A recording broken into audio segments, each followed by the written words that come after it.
জয় গুরু। ইষ্টপ্রাণ দাদা ও মায়েরা, আজ ইষ্ট প্রসঙ্গে এই গুরুত্বপূর্ণ তথ্যগুলি জেনে নেব। পরম পূজ্যপাদ শ্রী শ্রী আচার্যদেব বলে দিয়েছেন, এক মায়ের সমস্যার সমাধান তিনি দিয়েছেন। ভিডিওর শেষ দিকে জেনে নেব কখন এই সমস্যার সমাধান তিনি দিয়েছিলেন আচার্যদেব। এবারে জেনে নেব বিস্তারিত। ভিডিওটি লাইক করে শেয়ার করবেন, নতুন হলে এই চ্যানেলটি সাবস্ক্রাইব করবেন। এবারে বিস্তারিত।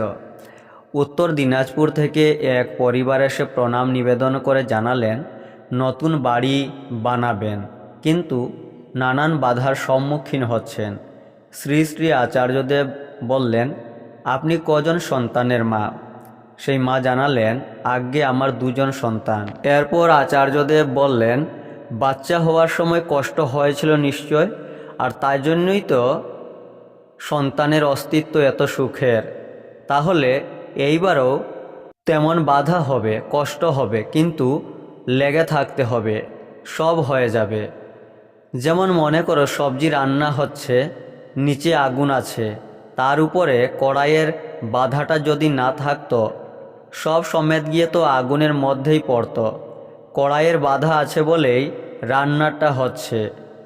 তেমন বাধা নিয়েই তো আমরা এগিয়ে চলছি। যাও, যা করলে বাধা দূর হবে সেটা করো, এটাও হয়ে যাবে।